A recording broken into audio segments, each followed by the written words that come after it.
بسم اللہ الرحمن الرحیم۔ میں ہوں ملک محمد علی، پروگرام بات سے بات ملک محمد علی کے ساتھ۔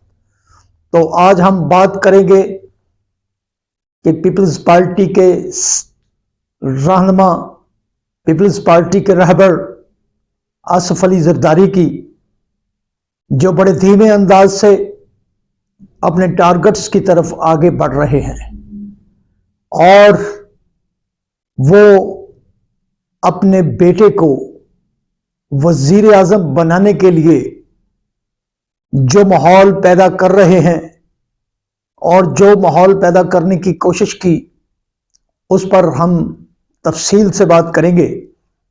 ہمارے پروگرام کو آخر تک ضرور دیکھا کریں، اور ہو سکے تو ہمارے چینل کو سبسکرائب بھی کر دیں اگر کسی نے نہیں کیا، مہربانی۔ تو ہم بات کر رہے ہیں کہ پیپلز پارٹی کے رہبر آصف علی زرداری کی، جو اپنے ٹارگٹس کی طرف آگے بڑھ رہے ہیں۔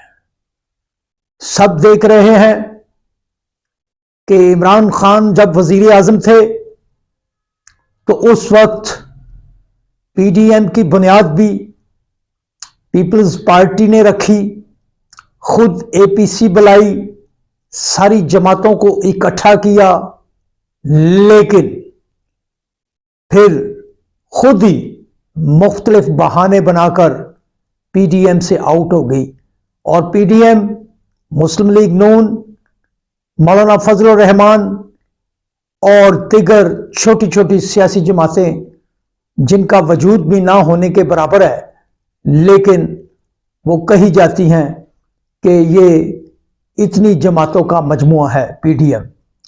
تو پھر اچانک خبر آتی ہے کہ آصف علی زرداری اپنے بیٹے کے ہمراہ جاتی عمرہ میں میاں محمد شہباز شریف، جو اس وقت اپوزیشن لیڈر تھے، ان کی رہائش گاہ پر کھانے کا خصوصی اہتمام کیا گیا ہے۔ یہ خبر بہت اچانک تھی، اور پھر اس کے بعد ایم کیو ایم کے ایک وفد نے بھی جاتی عمرہ کا دورہ کیا، اور پھر یہ سلسلہ آگے بڑھتا چلا گیا، جو بالآخر تحریک عدم اعتماد کی شکل میں سامنے آیا۔ عمران خان عدم اعتماد کی تحریک کے باعث اقتدار سے الگ ہو گئے، تو پھر پی ڈی ایم اور پیپلز پارٹی کی کولیشن گورنمنٹ نے اتفاق رائے سے وفاقی کابینہ تشکیل دی۔ آصف علی زرداری نے اپنے بیٹے کو، بلاول بھٹو زرداری کو، وزیر خارجہ بنوایا۔ بلاول بھٹو زرداری کے نانا ذوالفقار علی بھٹو، پیپلز پارٹی کے بانی، سابق وزیر اعظم کا ایک بڑا ٹائٹل اس کے ساتھ ہے۔ اس کے علاوہ بلاول بھٹو کے ساتھ محترمہ بینظیر بھٹو شہید، جو کہ اسلامی دنیا کی پہلی وزیر اعظم اور دنیا کی تیسری خاتون وزیر اعظم تھی۔ اتنے بڑے ٹائٹل، اور بلاول بھٹو زرداری، اور پھر اس کے والد انتہائی زیرک دھیمے لہجے کے آصف علی زرداری اس کے والد ہیں، تو پھر کیوں نہ ان کے لیے ایسی بساط بچھائی گئی جو کہ اسے وزارت عظمیٰ کی سیڑھی تک لے جانے کا باعث بن رہی ہے۔ تو بات ہوتی ہے آصف علی زرداری کے ٹارگٹس کی۔ تحریک عدم اعتماد بھی آصف علی زرداری کا ہی ٹارگٹ تھا۔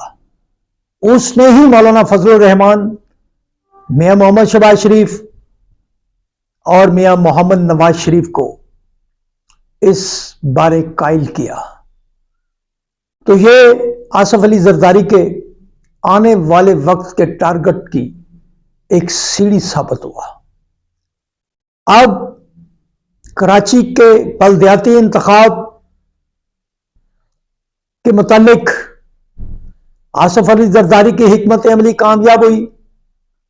گو جماعت اسلامی نے بہت زیادہ نشستیں حاصل کر کے ریکارڈ ساز کامیابی حاصل کی، لیکن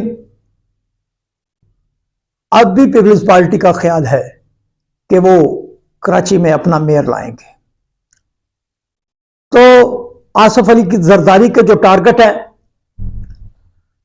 وہ آئندہ انتخابات ہے۔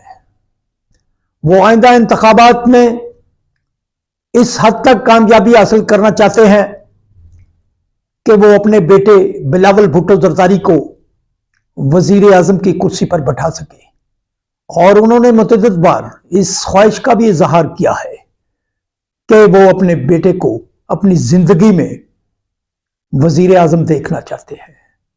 زندگی موت تو اللہ تعالیٰ کے اختیار میں ہے کہ کون کب تک ہے کب تک نہیں۔ تو آصف علی زرداری اپنے ان ٹارگٹس میں یہ چاہتا ہے کہ جو بھی ہو اکتوبر یا نومبر میں پاکستان کے اندر الیکشن ہو جانے چاہیے۔ یہ اندرون خانہ پیپلز پارٹی کی پالیسی ہے کہ جلد از جلد انتخابات ہو جائیں۔ آصف علی زرداری چاہتا ہے کہ وہ کراچی سے اس بار اپنے ٹارگٹ کے مطابق نشستیں حاصل کریں۔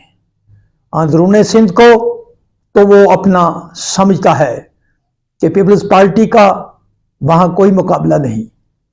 رہی بات کراچی کی، آصف علی زرداری کراچی سے 10 سے زیادہ نشستیں حاصل کرنے کا خواہش مند ہے، اور اس کے علاوہ بلوچستان کی 11 نشستیں ہیں۔ بلوچستان میں بھی وہ اکثریتی پارٹی بننا چاہتا ہے، اور اس کے بعد اس کی نظریں جنوبی پنجاب کی طرف ہیں۔ جنوبی پنجاب میں وہ مطلوبہ نشستیں حاصل کرنا چاہتا ہے، جبکہ اگر یہ اتحاد اسی طرح جاری رہتا ہے تو مسلم لیگ کی معاونت سے وہ اپنے کچھ اور بڑے رہنماؤں کو مشترکہ امیدوار بنا کر انہیں کامیابی حاصل کرانا چاہتا ہے۔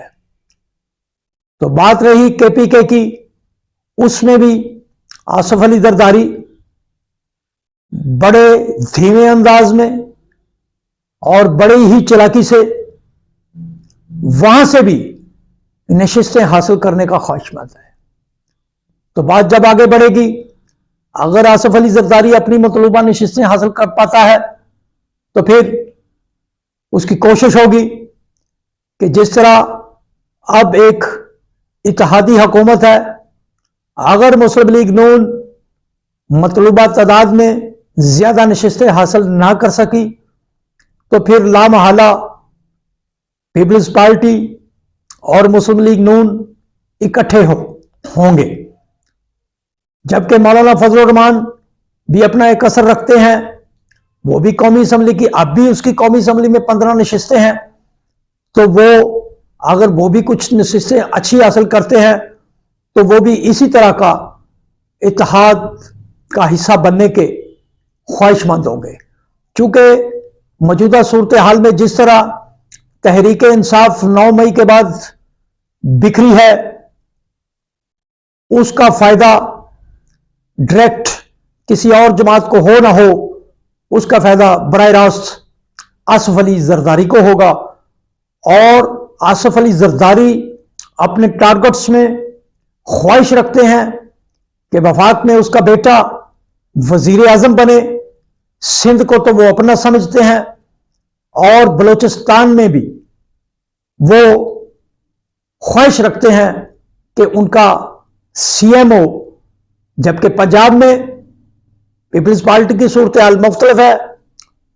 تو یہاں اگر کچھ کامیابی ہوئی یا تحریک انصاف اسی طرح بکھری رہی تو پھر غالب امکان ہے کہ مسلم لیگ نون اگر اپنے ٹارگٹ کے مطابق پنجاب میں کامیابی حاصل کرتی ہے تو پھر پنجاب مسلم لیگ نون کا ہونے کا امکان ہے، اور کے پی کے میں اگر مولانا فضل الرحمان کی جماعت مسلم لیگ اور پیپلز پارٹی سے زیادہ نشستیں لے گئی اور اسی طرح آگے بڑھتے رہے تو پھر غالب امکان ہے کہ کے پی کے میں اگر فضل الرحمان کی نشستیں زیادہ ہیں تو پھر سی ایم وہ اپنا لینے کی کوشش کریں گے۔ بہرحال یہ فیصلے تو آنے والا وقت کرے گا کیا ہوتے ہیں، لیکن فی الحال تو ایسے ہی محسوس ہو رہا ہے کہ آصف علی زرداری اپنے ٹارگٹ کی طرف آگے بڑھ رہے ہیں۔ سلام پاکستان، سلام اوورسیز، اللہ حافظ۔